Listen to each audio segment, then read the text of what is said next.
Welcome two episode 3. അപ്പോൾ നമ്മൾ ഇന്ന് സംസാരിക്കാൻ പോകുന്നത് നമ്മൾ എന്തുകൊണ്ട് സൈഡ് ഇൻകം ഉണ്ടാക്കണം എന്ന് പറഞ്ഞു, എങ്ങനെ സൈഡ് ഇൻകം ഉണ്ടാക്കണം എന്ന് പറഞ്ഞു. പക്ഷേ പലരും ഇത് പലപ്പോഴായിട്ട് ശ്രമിച്ചിട്ടുണ്ടാവും. സ്വന്തമായിട്ടൊരു ബിസിനസ് തുടങ്ങാനോ അല്ലെങ്കിൽ സ്വന്തമായിട്ടൊരു സൈഡ് ഇൻകം ജനറേറ്റ് ചെയ്യാനോ അവരുടെ റവന്യൂ കൂട്ടാനായിട്ട് പലരും പലതവണയായിട്ട് ശ്രമിച്ചിട്ടുണ്ടാവും. 10 പേരിൽ 7 പേരും അത് ശ്രമിക്കില്ല. ബട്ട് അറ്റ്ലീസ്റ്റ് ആ 10 പേരിൽ 3 പേരെങ്കിലും അത് ശ്രമിച്ചിട്ടുണ്ടാവും. ആ 3-ൽ 2 ചിലപ്പോൾ 3 പേരോ അത് നിർത്തി പോയിട്ടുണ്ടാവും. എന്തുകൊണ്ടാണ് ഈ ആളുകളൊന്നും തുടങ്ങാത്തത്?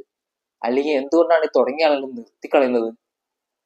ഒറ്റ കാര്യമുള്ളൂ, ജസ്റ്റ് അവർക്ക് എങ്ങനെയാന്ന് പറഞ്ഞാൽ തുടങ്ങാതിരിക്കുന്ന ആളുകൾ എപ്പോഴും പെർഫെക്ഷന്റെ പുറകെയാണ്.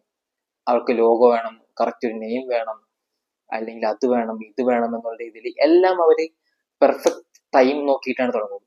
അങ്ങനെ പെർഫെക്ഷൻ നോക്കി കഴിഞ്ഞാൽ നിങ്ങൾ തുടങ്ങത്തേ ഇല്ല, ജസ്റ്റ് പ്രോക്രാസ്റ്റിനേറ്റ് ചെയ്ത് ഇരിക്കത്തേ ഉള്ളൂ. ഇനി ഇത് തുടങ്ങുന്നവർ എന്തുകൊണ്ട് നിർത്തുന്നു എന്ന് പറഞ്ഞു കഴിഞ്ഞാൽ പലരും തുടങ്ങി 1 മാസം നോക്കും, ചിലർ 3 മാസം നോക്കും, ചിലപ്പോൾ 6 മാസം നോക്കും, ചിലപ്പോൾ 1 കൊല്ലം നോക്കും. ഈ 1 കൊല്ലം നോക്കിയിട്ട് ഇത് വർക്കൗട്ട് ആയില്ല എന്ന് കണ്ടു കഴിഞ്ഞാൽ അവരെന്ത് ചെയ്യും? നിർത്തും. ഇത് ശരിക്കും പറഞ്ഞു കഴിഞ്ഞാൽ നമ്മൾ ജിമ്മിൽ ബോഡി ബിൽഡ് ചെയ്യാൻ പോയില്ലേ, അതേപോലെയാണ്.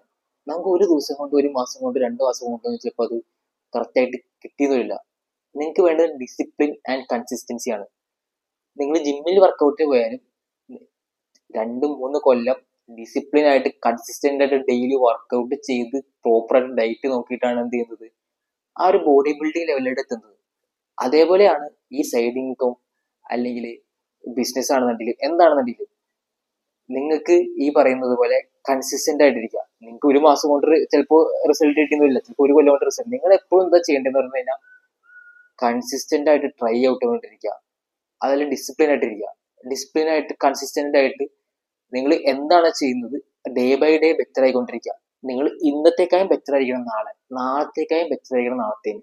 അപ്പൊ ഡെയിലി ദിവസം കൂടുന്തോറും എന്ത് ചെയ്യുക, നിങ്ങൾ ഇന്ന് നോക്കുക, ഓക്കെ ഇന്ന് നമ്മൾ എന്തൊക്കെ തെറ്റാണ് ചെയ്തത്, നമ്മൾ എന്താണ് ബെറ്റർ, അങ്ങനെ ഡെയിലി ബെറ്ററായി ഒരു 2-3 ഇയർ എക്സ്പീരിയൻസ് കൊണ്ട് കഴിഞ്ഞാൽ ചിലപ്പോൾ നമ്മൾ ആ ലെവലിലോട്ട് എത്തുക. ചിലപ്പോൾ അതിൽ കൂടുതൽ ടൈം എടുക്കാം.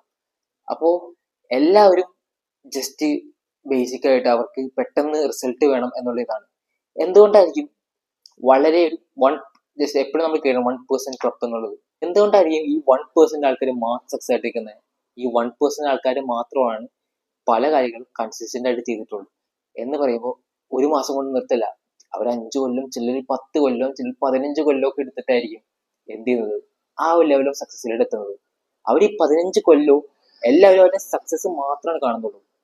ഈ 15 കൊല്ലത്തില് അവർ എല്ലാ ദിവസവും ഇതിനു വേണ്ടി വർക്കൗട്ട് ചെയ്തുകൊണ്ടിരിക്കുകയായിരുന്നു. ഒരു എക്സാമ്പിൾ പറഞ്ഞാൽ എല്ലാവർക്കും അറിയാവുന്ന ആമസോണിന്റെ ഫൗണ്ടർ ജെഫ് ബെസോസ്, പുള്ളി ഒരു ബില്യണറാണ്.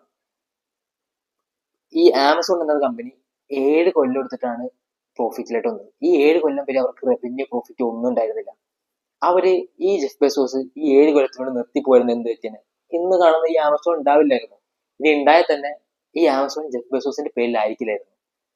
പുള്ളി ഈ പറയുന്ന ജെഫ് ബെസോസ് കൺസിസ്റ്റന്റ് ആയിട്ട് ഈ 7 കൊല്ലം റവന്യൂ കിട്ടിയാൽ നിർത്താണ് ചെയ്തത്. അല്ല, അയാളുടെ കമ്പനി ആണെന്നുണ്ടെങ്കിലും അയാളുടെ വർക്ക് ആണെന്നുണ്ടെങ്കിലും കൺസിസ്റ്റന്റ് ആയിട്ട് കീപ്പ് ചെയ്ത് ഡേ ബൈ ഡേ ബെറ്റർ ആയിക്കൊണ്ടിരുന്നു. അതുകൊണ്ടാണ് നിങ്ങൾ ഇന്ന് കാണുന്ന ആമസോൺ എന്നുള്ളൊരു $1 ട്രില്യൺ കമ്പനി ഉണ്ടായിരുന്നത്. അതുകൊണ്ടാണ് ഈ പറയുന്ന ജെഫ് ബെസോസ് ഈ ലോകം മൊത്തം അറിയപ്പെടുന്ന ഒരു ഓണ്ടർപ്രണറായി മാറിയത്. അപ്പൊ നിങ്ങൾ എന്താ ചെയ്യേണ്ടതെന്ന് പറഞ്ഞാൽ പെർഫെക്ഷൻ അല്ലെങ്കിൽ പെർഫെക്റ്റ് ടൈമിന് വേണ്ടി നോക്കിയിരിക്കരുത്. Just start and do work and be more consistent. ഇതാണ് നിങ്ങൾ ചെയ്യേണ്ടത് ശരിക്കും പറഞ്ഞു കഴിഞ്ഞാൽ.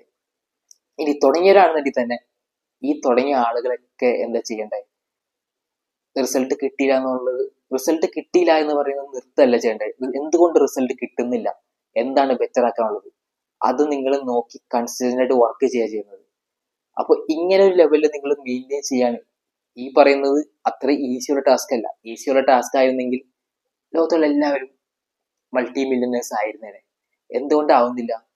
കാരണം കൺസിസ്റ്റന്റ് ആയിട്ട് വർക്ക് ചെയ്ത് ആ ഒരു ആ പേഷ്യൻസ് ക്രിയേറ്റ് ചെയ്താൽ ആ പേഷ്യൻസിൽ നിന്ന് വർക്കൗട്ട് ചെയ്ത് സക്സസ്ഫുൾ ആയിട്ടിരിക്കുക എന്നുള്ളത് ഭയങ്കര പാടാണ്. ഭയങ്കര പാടെന്ന് പറഞ്ഞാൽ ഭയങ്കര പാട്.